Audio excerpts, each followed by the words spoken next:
Sorry for the day delay, everyone, but we're back this week to talk about adding models and textures to your game, to your custom module, as well as we're going to cover actually the dialogue system, just talking about how it works and how, when you build a dialogue, how they connect together. And we'll start from there. So again, good evening, everybody. Let's see what we can do.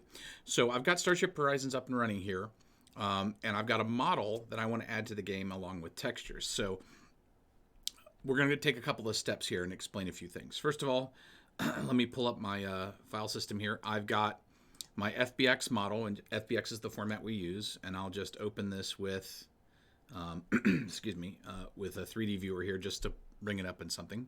You can bring it up in Blender or whatever editor you use, but I have a flying space donut we're going to use for tonight. But you can see the FBX model here, and then I also have associated textures that we're going to import for the donut here. So we're going to have a little fun with that. And we're also going to create, so we're going to import the model and the textures, and then we're also going to create the references inside of Horizons to tie to that model. So everything in Horizons is XML based in terms of the storage, except for models and textures. Those are compiled using the monogame content pipeline standard, which this tool, the monogame MGCB editor, can be used. And this is open source. I'll include links in the stream, in the description, for where you can download this. There's also, we have a walkthrough of this, basically text of this video, also on Steam. But you'll download this editor. It's free. It's open source. And you'll install it. And then this is what's going to actually do all the compiling. Now, I've created a project called Mythic here. We're in my Horizons R&D module. So I've already created this. Now, the things you're going to have to do when you create your new file is you're going to set an output directory. This is where it's going to take and install those compiled assets. In this case, I've got it set to be the Mythic folder, which is my module folder I've created. So whatever your folder name is for your module, that's what you're going to have here. You want it to be the root of that, so that what's going to happen is, as we bring in assets, so I'm going to add an existing item, and we'll come in here to the models, and I'll pick the donut, and it's automatically going to put our folder structure in place. Now, you want to have your models in the models folder, and then same with textures. So let's see, let's add existing items. So we're going to add those textures as well. We're going to add both of those, both the spec file and the donut itself. So we've got these here, and notice it puts them in the appropriate folder. So when these get compiled, it's going to go like that. So let's look at the individual settings, starting with the project. So we talked about the output directory. The platform, of course, will be Windows for these compiles. The profile, you will always want to make sure is set to high def. It's just a higher quality asset, and there won't be any references. That's for the project. So at the individual level, for a model, the only thing you really have to worry about checking is on every model you want to make sure tangent frames is checked, just like that, so that that's set. What that does is that actually recalculates all of the frame information that will be used to also apply textures and just to work with the model in general inside of the Horizon system. So then we'll click on our textures here. With textures, the only thing you have to worry about is the texture format you want. Technically, there's no requirement from the Mythic or the Horizon standpoint what format it has to be. We would recommend, though, that you use the DTX compressed, because it's a really nice file format size, and it's also native to the video card, so it actually stays compressed throughout the whole process, which is nice. So it just makes for a more efficient asset. So I've got all those three items here. I'm going to build the project. It's going to tell me if everything worked, and it did. And I tend to build everything a couple of times just to make sure everything's okay. Build succeeded, no failures, so I didn't have any weird issues with my FBX file or anything. Most of the time, you're not going to have issues. If you've got a model that you've downloaded from somewhere that may have some weird frames or some weird aspects to it, there's potential where you could have some issues if you haven't opened the FBX and worked with it locally to make sure that it's clean. But we've compiled our model and our two textures, and legitimately what this has done for us is automatically put everything we need and that's the compiled file right there, the XMB. Okay, the same is going to be true with our textures. We have our compiled XMBs there as well. Okay, so that's as much as you need to do to compile assets for textures and models to get them into Horizons. That's it. Once they're in your module folder, we can actually minimize this, and we'll come over here to the module designer, and let's start with part one. Let's add the model. So we don't have any models in my Horizons Research and Development module, but let's do that now. So we'll call it Donut. And the source is the model source name. So it's not going to include any extensions. It's just what the file name is minus the extension, which is Donut. I'll tag it as Donut just for fun. And then down here, depending on your model may have multiple meshes. It may have a single mesh, depending on the complexity. Whatever that is, you can actually add each mesh in here so that if you had different meshes with different textures, you could assign them differently. So in this case, it's just a single mesh. We're going to use the default shader, and we're going to use the texture donut, which was also assigned in there. Okay, so we have all that. We'll save this. So now we've defined in Horizons that we have this model FBX file that's been compiled. We've told it what textures we want to use, but that's only going to get us part of the way. We need to then go and take our vessel definitions here. And so we need to create a vessel to use that model, right? So let's do that. We're going to create a new vessel class. We'll call it the Donut class. And then we'll come over here and scroll down too far. We'll pick our donut model that we just defined back in the module. We'll save this. Okay. And then just like that, we'll go back to the module here. So believe it or not, I haven't done anything else. Like we didn't do anything else with the vessel to do anything to assign any other values, scale it, set any other properties like its components and things like that. We just did the bare bones, right? But that should be all you need to do to get a working model and assigned to a vessel class. And I'll show you why. If we go to our gallery here, okay, it starts with the ANEV. We'll skip through cargo train. These are just some of the built-in ones. And right there, there's our donut that we just added on the fly, and it's already in the engine live. So you got to be aware of these space donuts now. They're really dangerous, especially, high in sugar and cholesterol and all that good stuff. They're very dangerous. But those steps you just saw me take is all you have to do to be able to get a model into your module and into Horizons, respectfully. It's as straightforward as that. Now, of course, there's much more we could do to this relative to assigning it. If we wanted to assign the donut weapons or shields and things like that, we would add the components to the vessel class that we just created. But literally, we're done, and we're only 8 minutes in here on our tonight's stream. So, and apparently we have some revving starships behind us tonight, if you can hear that. So, yeah, high fructose corn syrup. Yeah, there you go. High in a lot of things. Definitely sugar. So, by the way, for those of you watching the stream, if you have questions, feel free to post them. I'm actually going to, in tonight's stream, I combined this with also talking the dialogue system. We're going to hop to the dialogue system now. It'll be a shorter stream tonight. Normally, we've gone about an hour. Tonight, we're only going to go about 20, 30 minutes. But we're going to hop over to dialogue. If you have questions about what I just did in detail, post them in the stream chat, and I'll be sure to answer. But let's hop over to the dialogue system now. What do you say? Okay. So I'm going to hop over to the Horizons module, which is the core module, because it already has a lot of dialogue defined. And what I want to spend tonight talking about is not just how a dialogue and the dialogue groups work, but how they interconnect. So we're going to talk about the dialogue system generically. I'm going to use some examples from some of the base dialogues we have here. But then I'm actually going to go into the radical action mission. And I'm going to show you an object that has its own dialogue tree with nested conversations and how that all fits together. So let's get started. We'll pick on the generic dialogue here. This is the most common dialogue used for any NPC in the Horizons module. It's because this is the baseline that is used.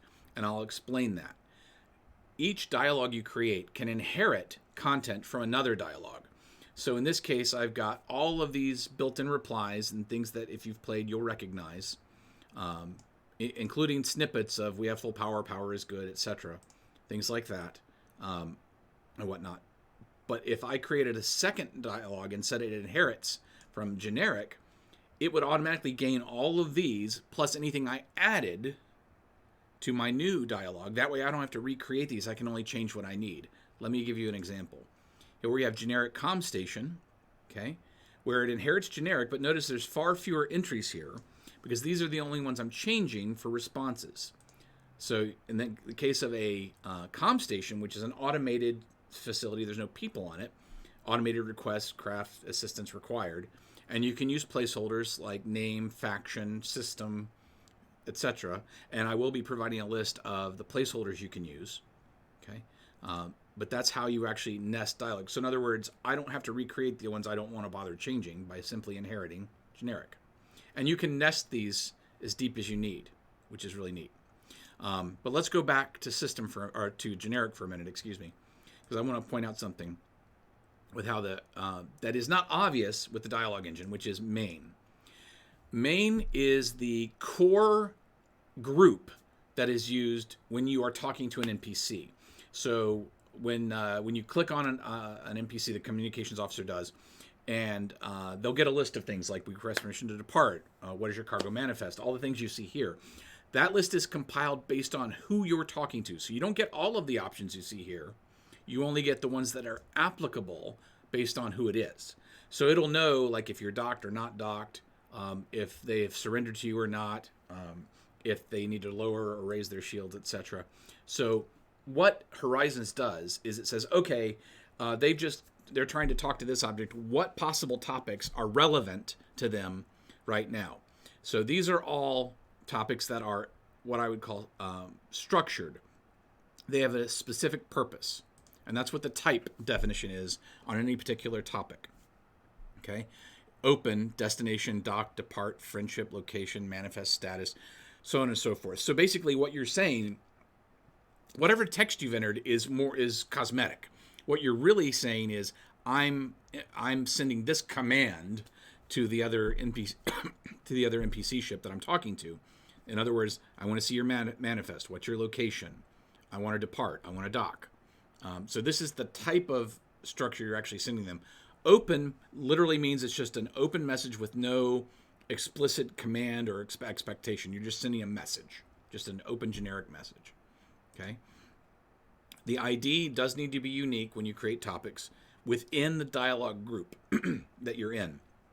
And then, of course, you can have the text here. So the main group is what basically anytime you work with custom dialogue, and we're going to look at some dialogue trees, when it circles back, you typically circle back. If you go nested into a conversation, you'll end up back at main so that you can ask the generic questions. One important note is the game also supports the engine to have generic open topics or open threads. A good example, like if you think of an RPG game, you've been quested to find a certain ship, a ship by the name of Appleseed, right? So you can actually then add a open topic to the players called, have you seen Appleseed, ? That will automatically be added because it's an open topic to this standard list generically. And that creates kind of this ability to basically ask anybody, hey, have you seen Appleseed? Have you seen Appleseed? Have you seen Appleseed? And they can respond with no, yes, or go away. Don't bother me, right? And tonight I'm not going to get into every possible combination that's built in with the dialogue groups, but you can see here just today how many responses and capabilities are available with just any different thing. What I do want to take time now to talk through is, and I'm just going to use the attack target accept. So when you send a friendly the command, hey, attack this target, they'll reply, and that's what the text category is. So we have text and topics. Text is what they send to you. Topics are what you send to them. So that's the difference between questions and answers, if you will. So what happens is this dialogue group, attack target accept, has 2 text entries. Why is that? You can have any number of text entries on a dialogue group, And why that's important is it will randomly select one of those text entries as the reply. So the more you have, the more varied an NPC's response can be from the same dialogue group. So in other words, the engine will randomly grab affirmative or Roger here for each time it sends this reply. But I could have 10, 15, 20, 30 different entries to make it really varied based on that. And then, just again, create some depth in the universe. Now, when you create an NPC, an object, in the editor, you'll also be able to pick their dialogue, right? Well, if we go all the way back here, notice we have a Dashi dialogue set up. So they have their own responses and their own replies, again, inheriting from generic, that are specific as a Dashi faction. So you can do all the same things we just talked about, but make it explicit for that faction. So we could create an alliance one, a Dashi one, a carry-on one, a Venkari one for each of the factions that are in the game. And you will see those over time.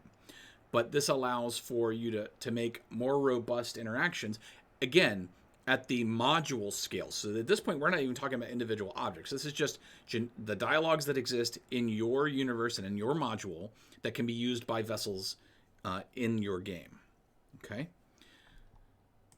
So now, in talking through that, I'm going to take another step, and we're going to actually look at how that... Oh, actually, let's see. Lance Lake, can there be variables for the messages outside of name? Yes. So there are a list of about 20 different variables. I will be providing that list, but it includes things like... and actually, I can show some examples, but name, the planet you're currently at, the system you're currently at, the map you're currently on. You can also do system status. You can address the other, who you're like. You can address yourself versus them. Syntax is asking tags. What do you mean by tags? Give me an example, if you would, sir.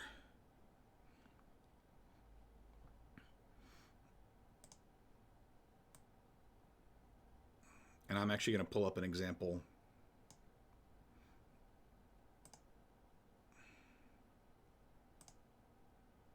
So like here's status good with 5 different possibilities. Can a tag be part of an object and be used to connect the dialogue?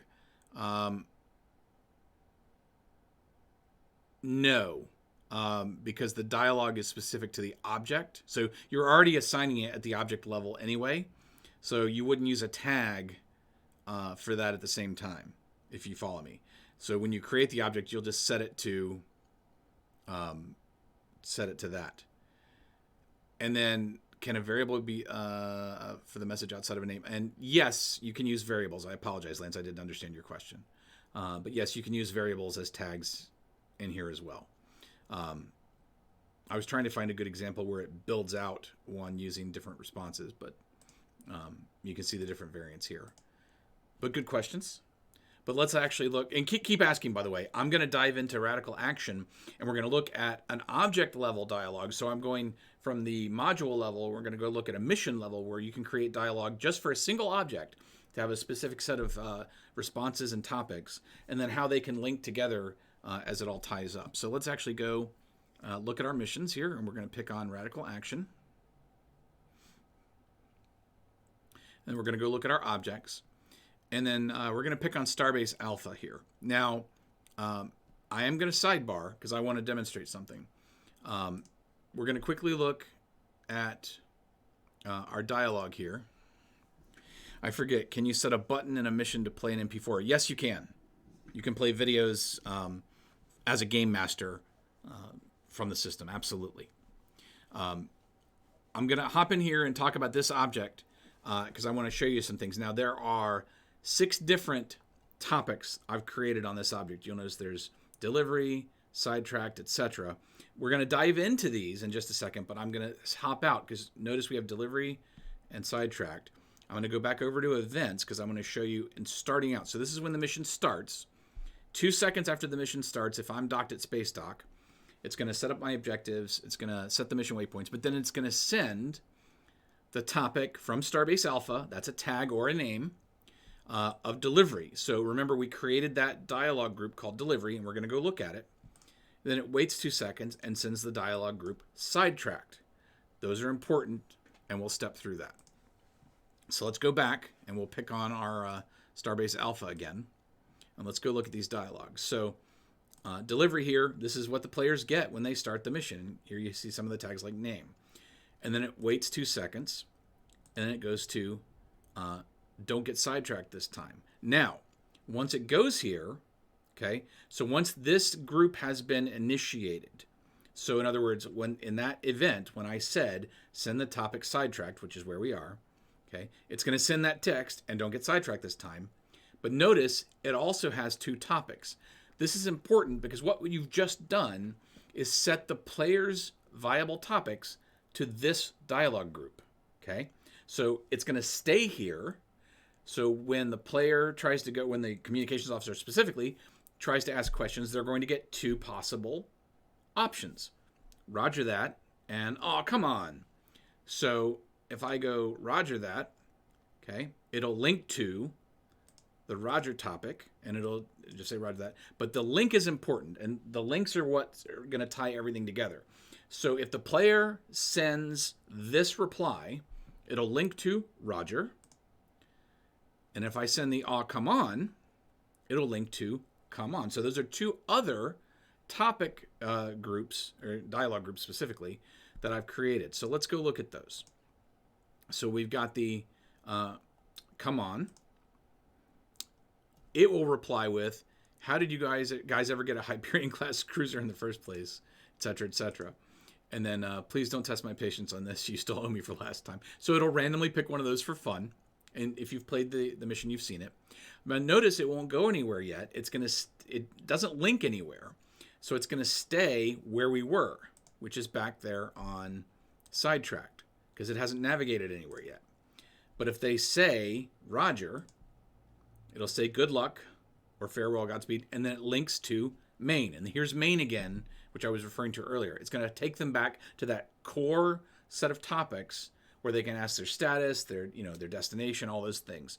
So you're basically allowing them to answer a couple different ways and then step back over to main, so they're back to the core messaging. And it's all about the linking, okay? So each topic can link to a different group. So we've gone from main originally to sidetracked, and then either to Roger or to come on, either one. And then once they answer either one of those, one of them will go back to the main so they can start with their normal topics. The other one will wait and not let them go anywhere until they answer in the affirmative. So basically they can't get out of that conversation until they agree to do it, which is the point. But if you see how this works, you can link around so that I could have 5 different topics, and the way I answer each one could go to another dialogue group that has its own set of conversational pieces, and I can link back around. It could even be where I insult them, then I have an insult topic where I have to apologize, and then it'll link me back to here where I can then ask another question. Or I apologize and they're still not happy, so it creates this ability for you to create nested conversations. Okay, Lance, I can put any variable in there, right? Are you talking about in the text, sir? I assume you're talking about the text. If you're talking about the text, the answer would be yes, sir. So you can ask for status and get back a reply. I'm trying to walk through your example. So are you saying if you created your own dialogue that had that as part of the dialogue tree, could you retrieve that to be able to reply to provide it? Is that what you're asking, sir? Am I understanding you correctly? Okay. So yes. And you can actually, the status of any component is accessible in the dialogue engine. So you could actually say, and you address it, by the way, as with components, you address it by the hardpoint name. So shields, engine, etc. So it understands the hardpoint name of that vessel and can reply using that. And then, of course, you can use variables in here as well.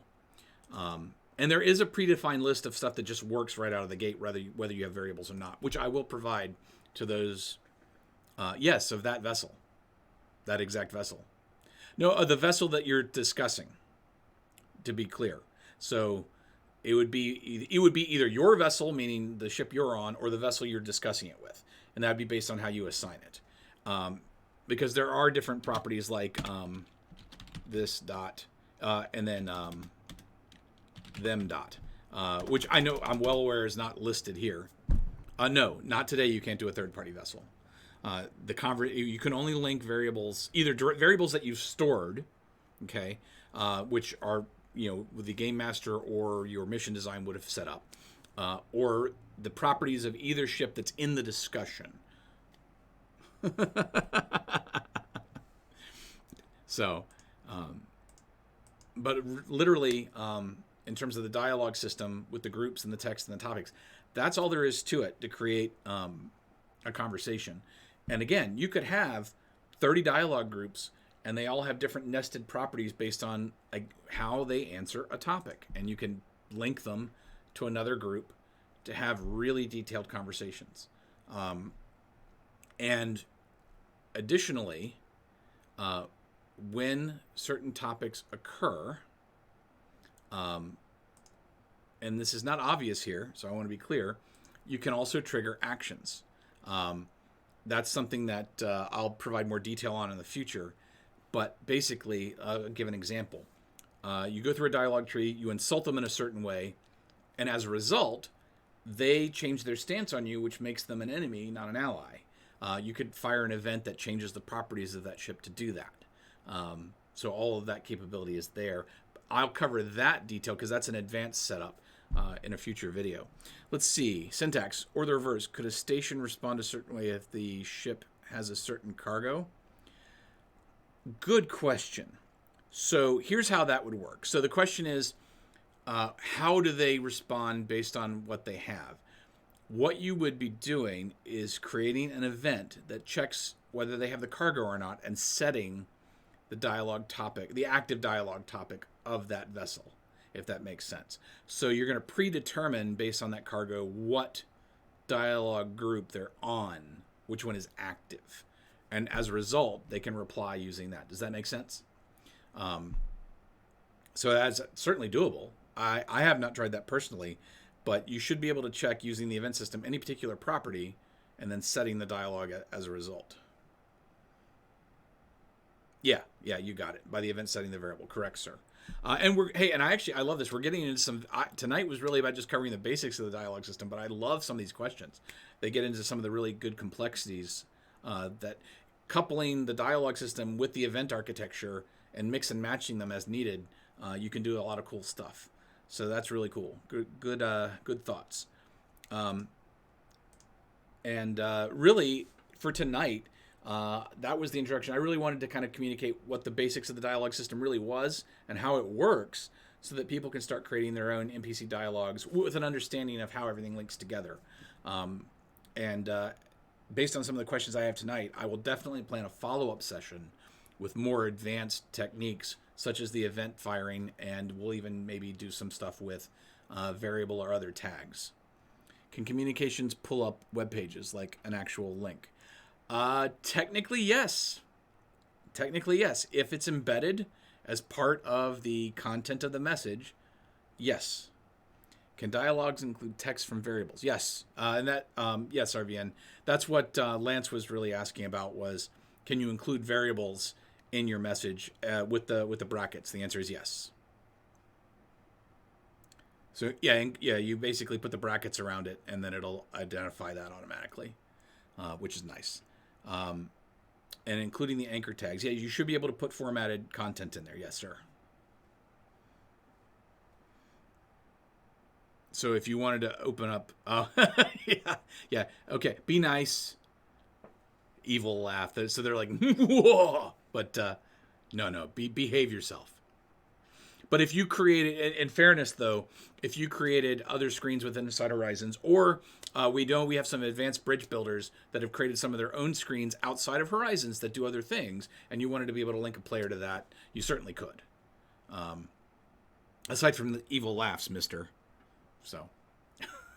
All right, well, I'm going to wrap up tonight with the exception of I welcome any final questions. And I'm in the Discord pretty much all the time. If any of you that are watching this now or in replay, if you have further questions with this or things you want to see in that advanced session I'm talking about with advanced dialogue techniques, by all means, pop in and ask.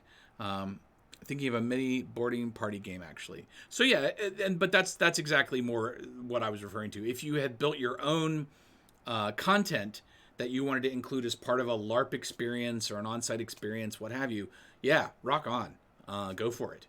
That's the kind of stuff that would be neat to see. So dialogue can trigger an event to change a variable or faction or whatever. Yeah, it basically can trigger an event. So everything an event can do, every action an event can take, is at your disposal based on how a dialogue session goes.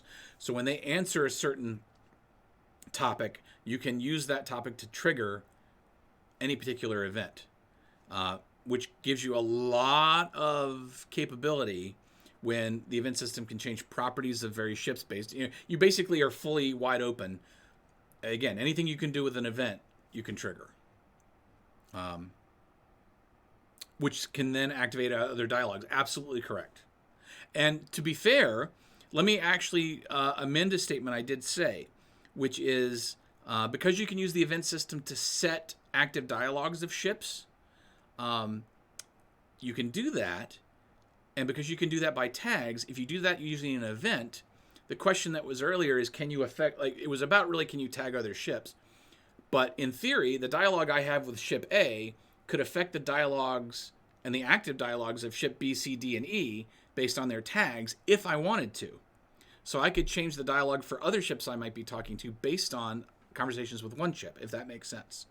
Because I can change the dialogues based on names or tags as a result. So if I tag a set of ships a certain way, I could tell them all to change.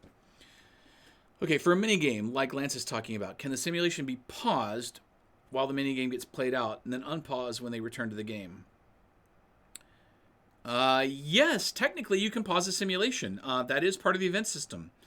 So you could theoretically pause the game, do whatever, and then unpause it using, again, the event architecture. So that is doable.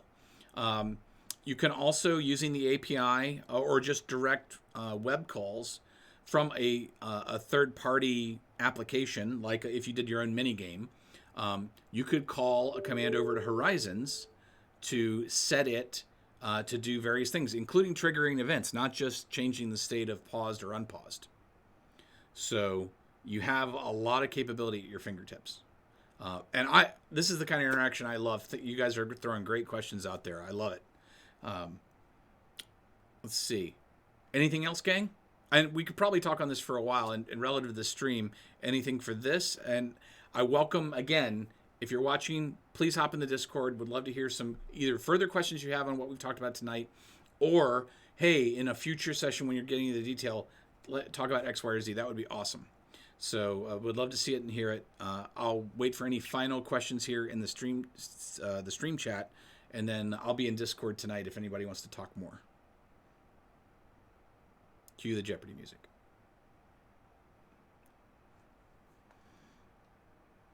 Okay. All right. Well, hey, again, it was a shorter stream tonight. Thank you, everyone, for joining. I'll see everybody on Discord in our future streaming sessions. Have a great night, everybody.